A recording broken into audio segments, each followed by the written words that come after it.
Hello, welcome back to my channel.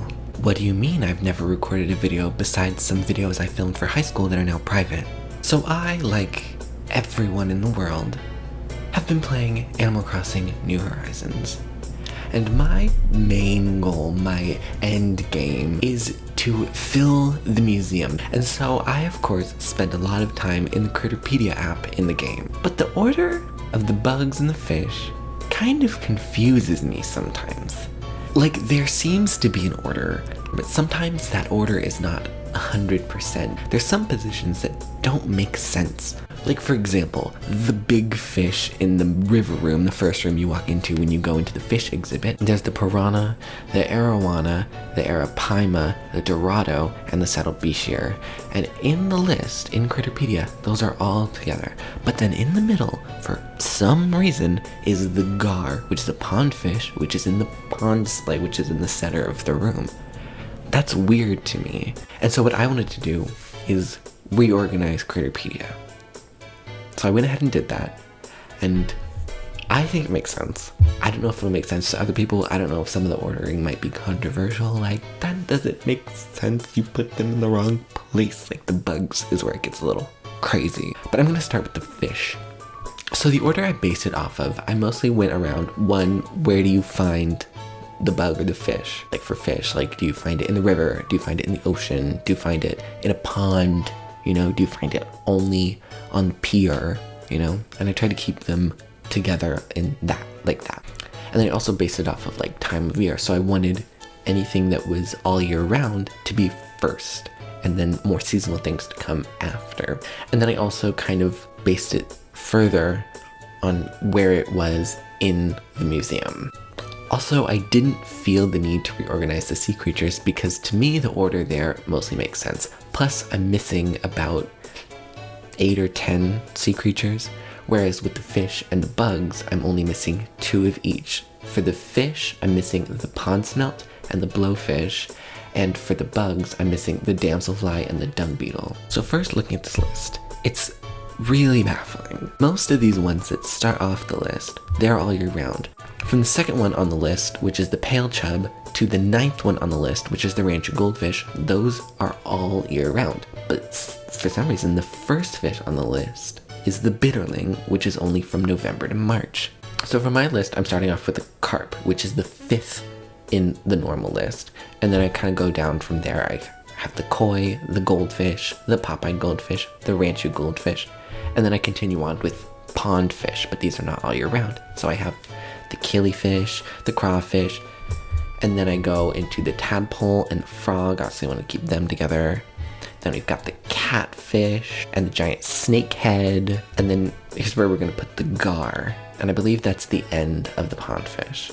And then with the river fish, I wanted to start with the crucian carp, like how the pond fish started with the carp, and then I continue doing ones that are also available all year round. So I have the dace, the freshwater goby, the bluegill, the black bass, and the pale chub. Now we're into seasonal fish. We have the bitterling, we have the snapping turtle, and then the soft-shelled turtle. Now I switched those. I don't know why soft-shelled is before snapping, because year-wise, snapping comes before the soft-shelled.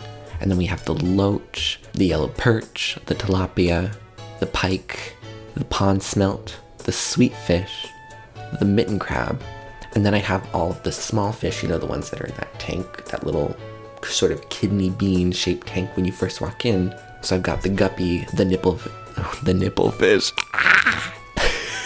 nibblefish, the angelfish, the beta, the neon tetra, and the rainbow fish. And then I move on into the fish that are in that really big tank, you know, with the big trees. So I've got the piranha, the saddle bishir, the arowana, the dorado, and the arapaima. Now when I was looking through, saddle bishir was last, but I thought, no, arapaima has to be last because it's so big.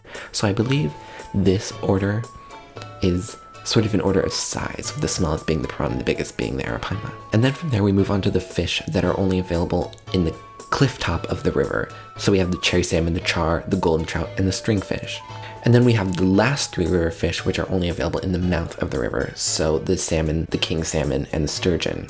And then from there we move on to the sea fish. Now I'm starting it off, again, I want stuff that's available all year round, and I want like base level sea fish. So I start with the very triggering sea bass. And then I have the red snapper and the olive flounder. That's basically it for like ones where you find it in that first room, you know, with the tank with the stairs in it. Like those are the 3 year-round fish that you're gonna find in there. Then after that, obviously I had to do the dab because that's the same thing as the olive flounder, but like flipped.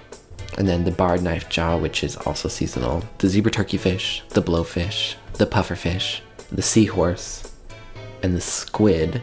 I put the ray right after the squid because it was kind of weird that it was like right before the sharks. And then we also have the moray eel, and then this transitions into the tropical fish with the ribbon eel, and then we've got, you know, clownfish, surgeonfish, butterfly fish, and Napoleon fish. And then finally we have the sea butterfly, which wraps up that room. And then we move on into the next room, and we start with the anchovy, which is a year-round fish found in that really big tank. And then horse mackerel is also year-round, so we got that. And then we have the 4 pier fish, the tuna, the blue marlin, the giant trevally, and the mahi-mahi. So then I move on into the fin fish, and I want to start with like the sharks that you can find in the big tank, and then after that I'll put the sharks that you find in the tank with the staircase, you know? So I've got the ocean sunfish, which is a fin fish, and then I have the sucker fish, and the great white shark, and the whale shark. And then I have the saw shark and the hammerhead shark. Finally, to wrap it up, I have the fish that are in the sort of deep sea tank. So I have the football fish, the oarfish, the barrel eye, and the coelacanth. I just realized how chapped my lips are. Oh my god, I'm gonna get called out.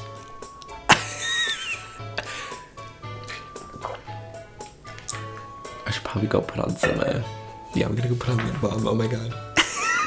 And then we have the bugs, which mostly starts off the same. I have the common butterfly, the yellow butterfly, the tiger butterfly. And then I go to the common blue bottle because I thought, you know, that's a pretty common butterfly. And then I do the paper kite because that's a year-round. That's one of the only year-round butterflies. That's the only year-round butterfly.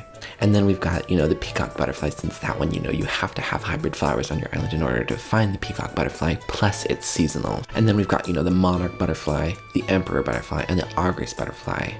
And then the birdwing, so Raja Brooks' birdwing and Queen Alexandra's birdwing. And then I put the Great Purple Emperor next because, you know, well, one, it's not in the butterfly room, you know, it flies around the main bug room.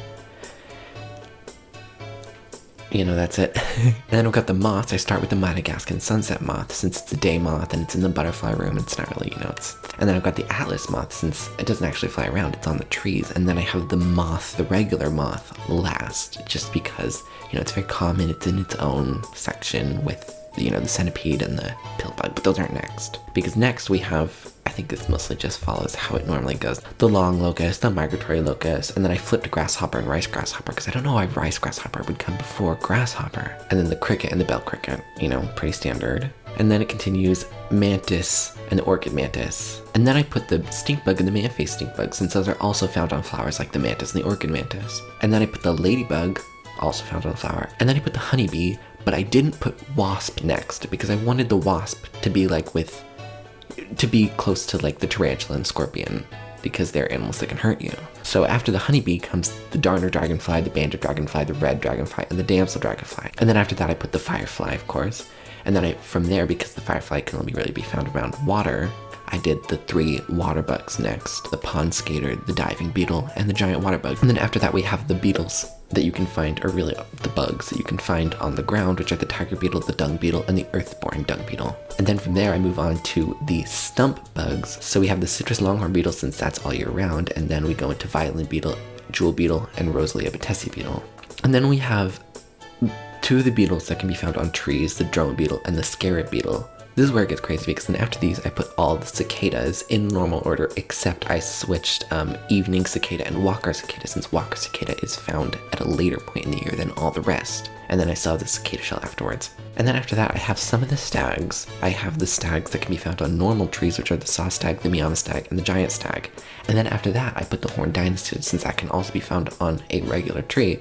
But then we go back into stags with the rainbow stag. And so from the rainbow stag I go into the Goliath beetle, which has the same season. And then because Goliath beetle starts the list of the ones that are available only on coconut trees, so then I move on to blue weevil beetle, and then the cyclomatis stag. And then from here I go into horned atlas, horned elephant, horned Hercules, giraffe stag, golden stag, because I wanted the horned Hercules, the giraffe stag, and the golden stag to be next to each other, since they're the hardest to catch. So then I go into the walking stick and the walking leaf. I sort of think this is where the list goes into ones that are found in unique ways. So after the walking leaf is the mole cricket, which, you know, you have to listen for and then dig up. And after that, you have the pillbug and the centipede, which are found, you know, under rocks. And then I have the snail, which you find on top of rocks or bushes when it rains. And then after that, because, you know, water connection, I move into ones that you find on the beach. So the wharf roach I put first, and then the hermit crab, which normally they're the other way around. And then I have the 3 that you find from shaking trees. So I have the bagworm, which is the day one,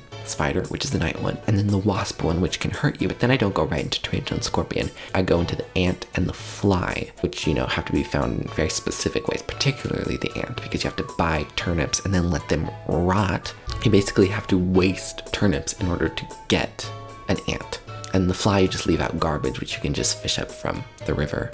Oh, and then also all of these, pretty much from the snail to the fly, are available all year round. And then we have the 2 that are not available all year round. The flea and the mosquito, which, you know, flea you find on villagers. Mosquito buzzes around and can prick you, but it doesn't do anything like the wasp, or then the last 2, which are the tarantula and the scorpion, which I kept in the same order because I figured having the one that was like winter spring before the one that was like summer fall, you know? So I hope you guys found this interesting. I hope that you agree with me. If you don't, leave it in the comments. Tell me which placements in particular you think are just entirely, completely wrong. I don't know what I'm doing. I should delete the video. I would say subscribe, but don't, because I'm not gonna make any other videos. I just really wanted to put this out there because I feel it very passionately as a person who both loves New Horizons, specifically the museum, and also loves to organize things in my life that don't matter. So I hope you like this video. Bye. Girl. Okay, girl.